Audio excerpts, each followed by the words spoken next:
가게에 흐르고 있는 저주를 끊어야 합니다. 그래야만 지금까지 안 풀리던 문제들이 해결되고 넘치는 복을 받게 될 것입니다. 교회 안에서 누군가에게 이런 말을 듣는다면 어떻게 반응해야 할까요? 정말 집안에 흐르는 저주를 끊어야 신앙이 회복되고 복을 받을 수 있는 것일까요? 그래서 특별한 기도를 받으러 가야 할까요? 결론부터 말씀드리면 그렇지 않습니다. 여전히 교회 안에는 가계 저주론을 말하는 분들이 계시지만 이는 명백히 비성경적인 가르침입니다. 대부분의 교단이 불건전한 가르침으로 경계나 주의를 요하고 있습니다. 따라서 그 말을 한 분이 누구이든지 우리는 그런 목적으로 기도받으러 갈 필요가 전혀 없습니다.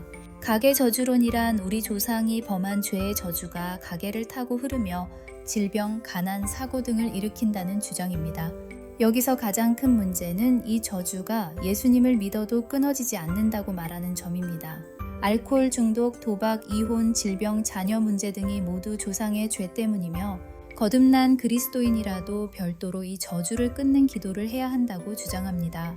많은 분이 죄로 인해 가난이나 질병이 대물림된다고 생각하며 자녀 세대만큼은 이를 극복하길 소망합니다. 그 마음 자체는 잘못이 아닙니다. 하지만 아무리 그럴싸해 보여도 성경은 그렇게 말하고 있지 않습니다. 가계 저주로는 잘못된 성경 해석에 뿌리를 둔 잘못된 가르침입니다.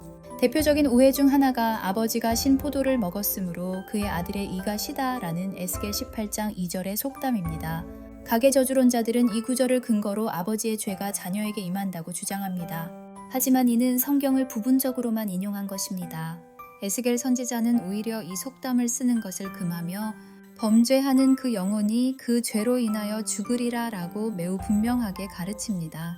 즉 조상의 죄가 아니라 각자 자기의 죄로 인해 판단받는다는 것입니다. 이 사상을 한국에 전파했던 이윤호 목사조차 2012년에 자신의 가르침이 잘못되었음을 인정하고 관련 서적을 전량 폐기했습니다.